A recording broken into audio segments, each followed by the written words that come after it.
जय श्री राधे कृष्णा। ओम कुकरेजा चैनल पर आपका हार्दिक स्वागत है। हरि अनंत हरि कथा अनंता में आज सुनिए राजा भर्तृहरि कौन थे, क्या है उनकी कहानी। राजा भर्तृहरि या भर्तृहरि संस्कृत के विद्वान कवि और नीतिकार थे। वे सम्राट विक्रमादित्य के बड़े भाई थे। कुछ लोग इन्हें चंद्रगुप्त द्वितीय का बड़ा भाई मानते हैं। कहते हैं कि वे एक घटना के बाद गुरु गोरखनाथ के शिष्य बनकर योग साधना करके योगी बन गए थे। संन्यास धारण करके के बाद जनमानस में वे बाबा भर्तृहरि के नाम से प्रसिद्ध हो गए थे। भर्तृहरि की शतकत्रय की उपदेशात्मक कहानियां भारतीय जनमानस में रची बसी हुई है। इस नाम से 3 शतक है: नीति शतक, श्रृंगार शतक, वैराग्य शतक। कहते हैं कि प्रत्येक शतक में 100 श्लोक हैं। ऐसा भी कहते हैं कि नाथ पंथ के वैराग्य नामक उपपंथ के भी यही प्रवर्तक थे। भर्तृहरि की कहानी नंबर 1। एक बार राजा भर्तृहरि अपनी पत्नी पिंगला के साथ जंगल में शिकार खेलने के लिए गए। वहां उन्हें हिरणों का एक झुंड दिखाई दिया, जिसके आगे एक मृग चल रहा था, जो सभी हिरनियों का पति और पालन करता था।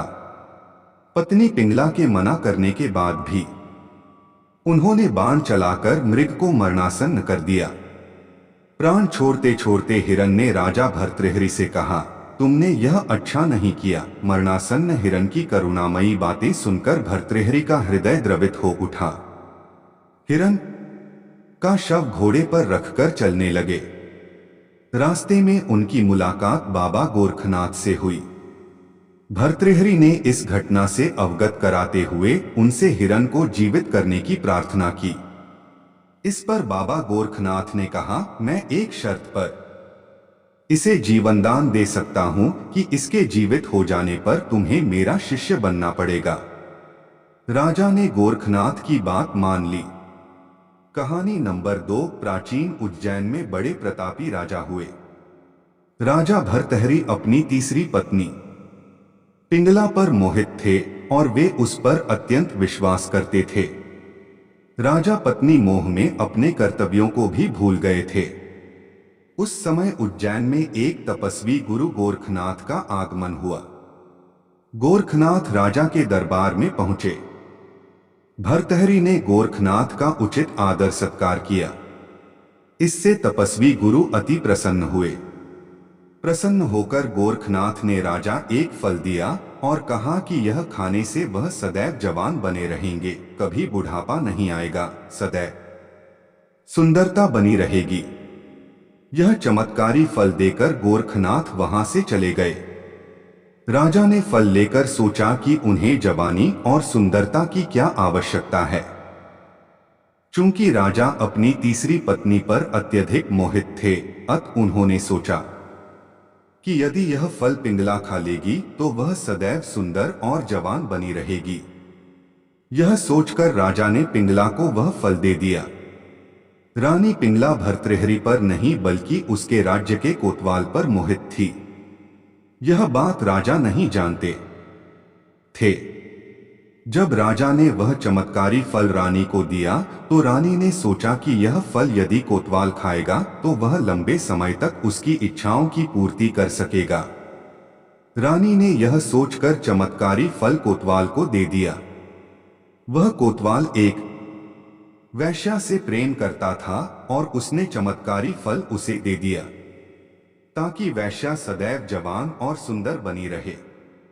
वैश्या ने फल पाकर सोचा कि यदि वह जवान और सुंदर बनी रहेगी तो उसे यह गंदा काम हमेशा करना पड़ेगा।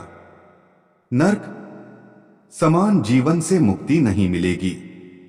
इस फल की सबसे ज्यादा जरूरत हमारे राजा को है। राजा हमेशा जवान रहेंगे तो लंबे समय तक प्रजा को सभी सुख सुविधाएं देता रहेगा। यह सोचकर उसने चमत्कारी फल राजा को दे दिया। राजा वह फल देखकर हतप्रभ रह गए। राजा ने वैश्या से पूछा कि यह फल उसे कहां से प्राप्त हुआ। वैश्या ने बताया कि यह फल उसे कोतवाल ने दिया है। भर्तृहरि ने तुरंत कोतवाल को बुलवा लिया।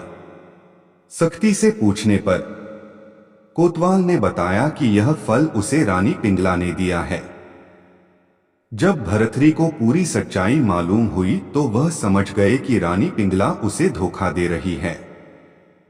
पत्नी के धोखे से भर्तृहरि के मन में वैराग्य जाग गया और वे अपना संपूर्ण राज्य विक्रमादित्य को सौंपकर उज्जैन की एक गुफा में आ गए। उस गुफा में भर्तृहरि ने 12 वर्षों तक तपस्या की थी। उज्जैन में आज भी राजा भर्तृहरि की गुफा दर्शनीय स्थल के रूप में स्थित है।